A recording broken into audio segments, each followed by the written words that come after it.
I have an older brother who can hear and speak. My grandparents and great-grandparents on my mother's side are deaf and sighting, go back many generations. On my father's side, he and his brother were deaf, but his parents would not allow any sign language, were greatly chagrined by that. So there's always these interesting dynamics when our family gets together. All right? Interesting mix. Now, let me go on and try to settle this curiosity you may be developing. What is the new four-letter F word? I'm sure you're all familiar with one of them, right? Now, what do you think my new F word is? Any ideas out there? Throw them up here. What do you got? A hint? Okay, here's a hint. It's 4 letters. First letter's F. What do you mean? Does that help? Fail. That's a good one, but it's not that one. And you are me. I know you know what that letter is, even though you suggested fail. Any other guesses? Over here, free. F-R-E-E. I sure wish that were the case. Well, in this life, nothing's free. We know that for sure. Fact? No. Fear? Wow, all these are great 4-letter F words. Good ones. But here's what it is. Ta-da! Ta-da! Oops, it was upside down. Oops. Fine. Oh, you're fine. All the kids are doing just fine. They will be fine. Oh, it's just fine. 4 letters, starts with an F. And you know, in all of our fields, aren't we exposed to that word time and time again? See it, hear it? How many of you have already experienced this on the receiving end? Oh, they'll be just fine. Oh, it's fine. That child will be just great. They'll be fine. We have a room full of stakeholders here. But I'm not sure who all of you are. Who among you are parents? Put your hands up. All right. Who among you are in the educational system? K-12. And who are in the educational system in the early childhood, early start infant programs? And who are audiologists? All right. You didn't raise your hand. Okay. Okay. And who are SLPs? Are there any interpreters amongst us? All right. And how about members of the community who are very invested in our network? That should be, all your hands should be in the air, right? Everybody raise them up.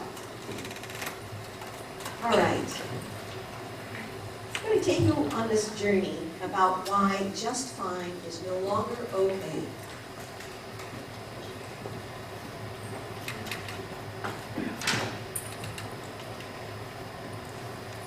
We already had Marla and David make comments to this effect.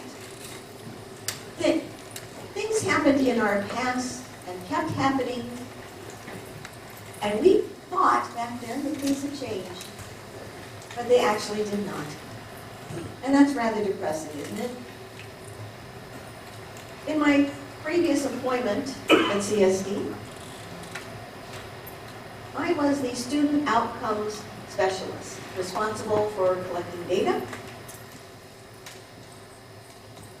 And I'm going to say almost every day I was rather despondent because the students would come to middle school or high school just wanting education, desiring access. Now, they had had an education before, but they came language delayed, not only in reading and language, but in mathematics, socially, emotionally. It was really powerful to witness. Currently, I'm working with babies and with families. And yet, I still see the impact, even that early on. And that's also equally powerful. Going back to 2012, I feel that it's quite a while ago, but it may or may not be, but it's 8 years ago.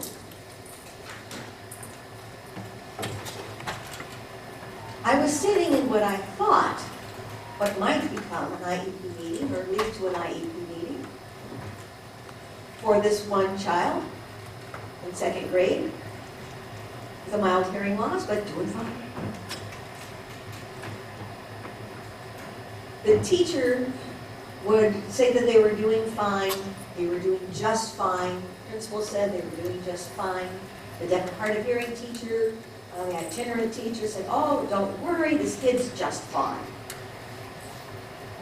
And you know, we'll keep an eye on him, we'll keep track of this kid, her kid. You don't need a 504 plan because the child is doing just fine.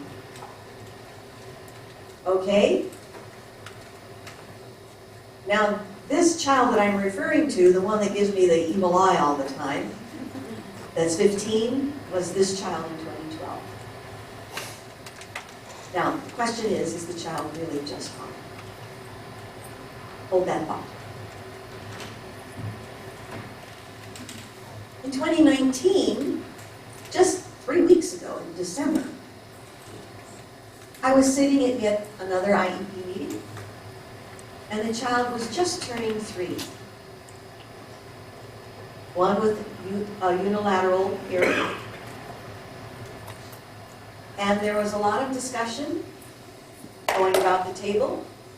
The local school district recognized that the child had a loss and they were eligible for services.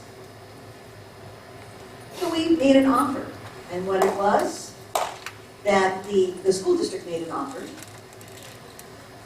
that the child could join a playgroup once a week for 30 minutes. Yep, great, right? Really a head scratcher when you think about it. Because in addition to that, the SLP came into the room, would come in twice a month and provide support for that child during the playgroup. The DHH specialist would come once a month and attend the playgroup to be there to support the child.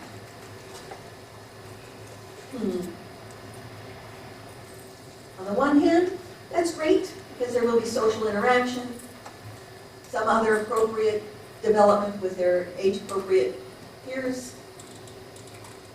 Okay? But what wasn't recognized was, as a unilateral child, they might be at risk. The parents were told that the focus would be on the ear that the child could hear with, and so that environment would be just fine. And the parents wanted the focus to be on the deaf side, the deaf part of the child, to make sure that the child is getting everything possible. Be that spoken language, sign language, be exposed to everything so that the child will be kindergarten ready. Oh, but that child was going to do just fine and was already doing fine. Yet we know the child was at risk.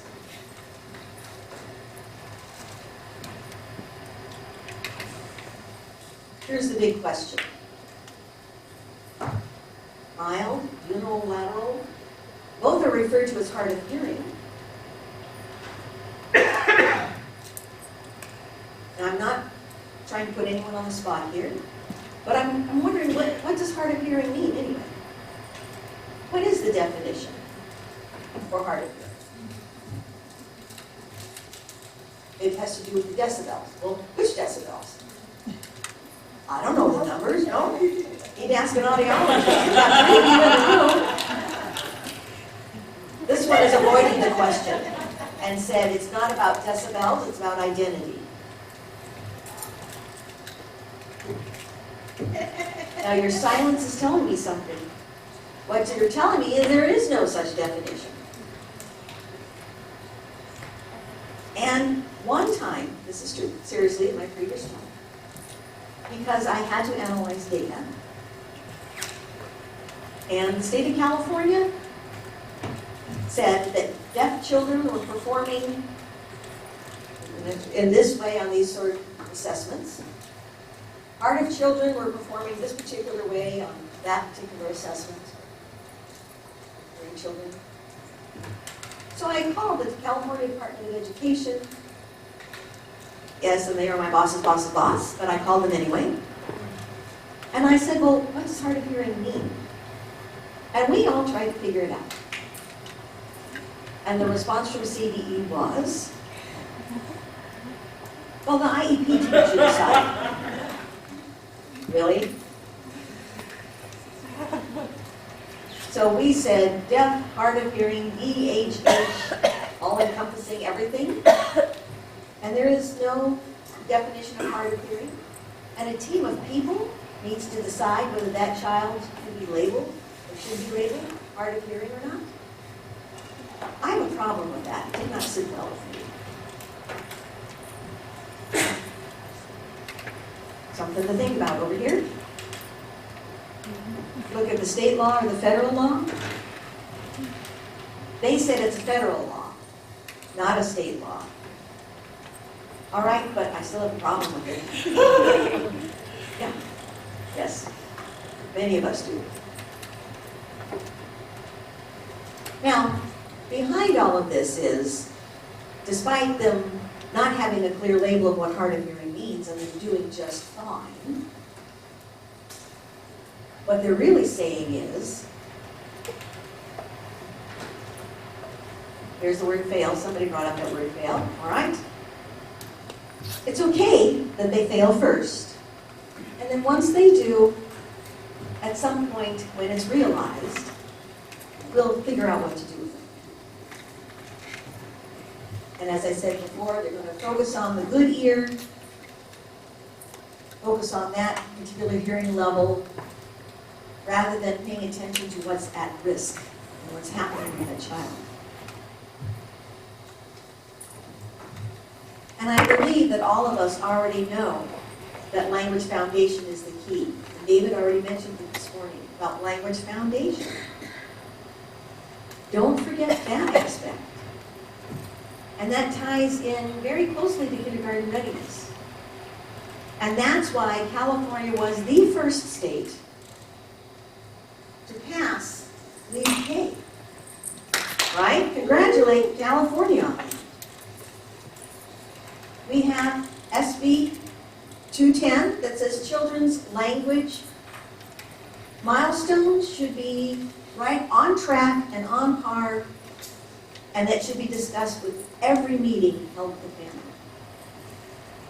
I don't know whether it's happening or not, but it should be. Why did California push? That's why California pushed for this legislation. So if we look a little farther behind just fine, we'll find that the real crux of the problem is the dollar. Who's going to pay for these services? Of course, the school districts say that they don't have enough money. And they say that the feds only give them a little bit of money. And the state's only giving them a little bit. Who's going to pay if the student needs X, Y, and Z services? Money is the heart of the problem. So it is much easier to say the child's doing just fine. And then we'll worry about it later, maybe. That's the depressing part, isn't it? That's really not in the best interest of the child.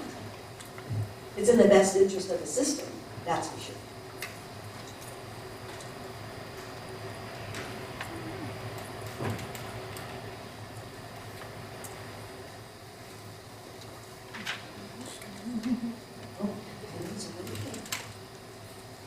Chris had mentioned that California has the newborn infant hearing screening program. And we have learning communities of a variety of people throughout the state of California who come together every month. They met last night as well. And they are advocating for our babies. And they're constantly discussing that issue of something being just fine versus mild, unilateral, and the child is just falling through the cracks. Rachel Nar, thank you, in the room here with us. And Rebecca Lewis, I believe, is not here with us, got together and made a brochure that is provided by CDE. The California Department of Education has this brochure that is supposed to be given to every family when it is identified that the child has a mild unilateral hearing loss. And it's not nothing. And it's not fine.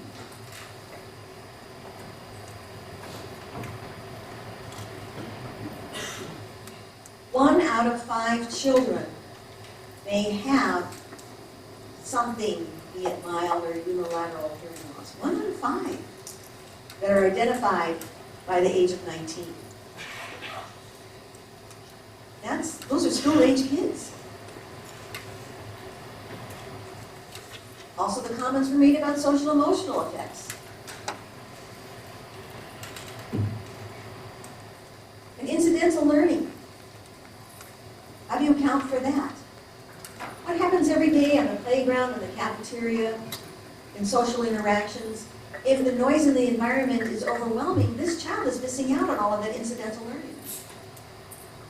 They can't see or hear how to resolve conflicts on the playground, can they? I'm going to reveal a little bit about my husband's private life here, because he had the nerve to marry someone before me. I'm not going to make any judgments on that. But when he was going through his divorce, he was working at Ohlone College, had a deaf student, and he was teaching while he was going through this divorce. And a student was asking him questions about, why did you get divorced? And other students would chime in, why are you getting divorced? And he thought, well, that's a really powerful personal question. But then he thought from their perspective. He realized that many of those students who had parents and got divorced, but these students never understood why their own parents went through a divorce. They never heard or saw their parents arguing. They had not seen any confrontations. Maybe they saw angry faces, but they never really understood what was going on. So my husband was able to step back from his own personal divorce. He could explain why people in general go through these experiences and engage in that conversation with his students, and they could have that realization. Can you imagine? These are college-age students growing up, never understanding what was happening in their own family. And that a lot of that may be because of incidental learning that they did not have access to. They often miss out on conversational cues, and they may avoid group settings because it's just too tough. Another example with my son.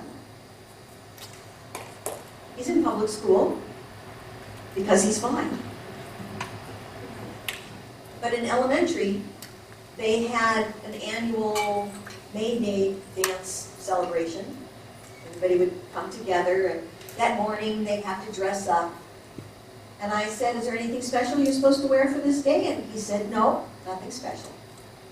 Which I thought was okay. Then I get to the school, and we have this realization that, at least for all the boys, we're wearing a white shirt.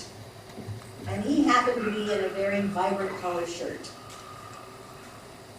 Maybe San Francisco Giants or something, knowing him. But anyway, it was quite noticeably different and loud compared to the other boys. And I said, what shirt do you think you're supposed to be wearing today? And he said, well, no one ever talked about it.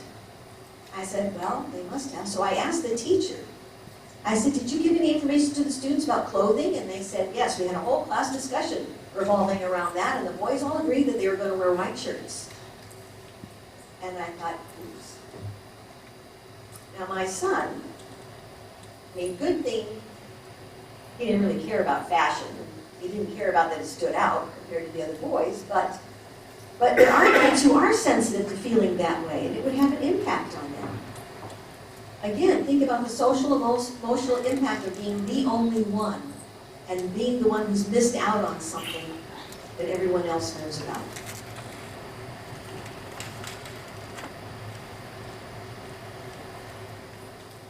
We have the educational impact. Often they're exhausted trying to attend, hearing what they can, seeing what they can, keeping track of what's happening all around them. Often their grades slip, they're usually below par. Again, think about the risk they are at. They are not just fine. Another possible impact could be we have academic embarrassment. I'm going to be a little X-rated here, but that same son, we realized they're going to have sex ed in school. Oh, all right. So I steeled myself for that and got a book to make sure that he and I had the same vocabulary and understood what was going on before he learned about it in school. So we looked at the book, and he said, Mom, that's about the vagina, and that's spelled wrong. The book knows how to spell it. I mean, I know how to spell it. It's supposed to be B, B-A-G-I-N-A. Oh, that's because he has a mild hearing loss. So B's and B's are often not discriminated between. And it's hard to see or hear that difference. Can you imagine if he showed up at school and talked about the vagina? If he kept pronouncing it as vagina? That could be very humiliating to him. Think about the stress. Fewer friends as a result. Is that just fine, do you think?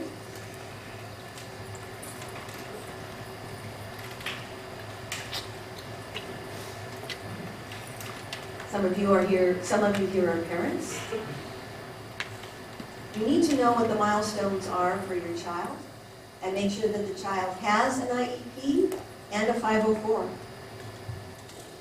Money aside, it's about the child and supportive services for the child. Something as simple as preferential seating. I think you all know that. Captioning on the videos, hello. Allow the child to ask questions. Maybe if they didn't hear something, tell them it's okay. And recognize that they might be missing out on something.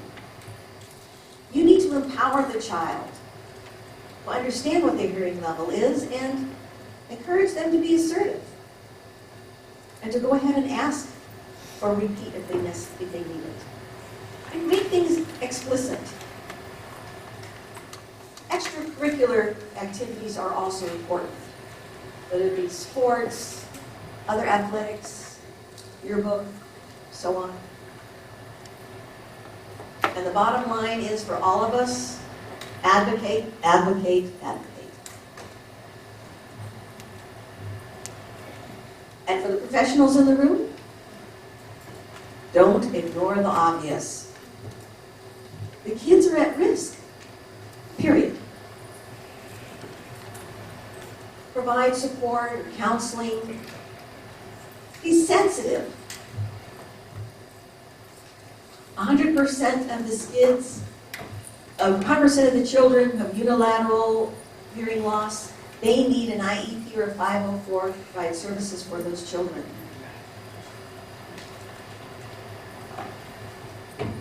Right, that's for your table discussion. Sorry. Good on time? All right. With that in mind, are all the children just fine? Think about it. No, they're not. All right. Now, your table discussion should revolve around this question.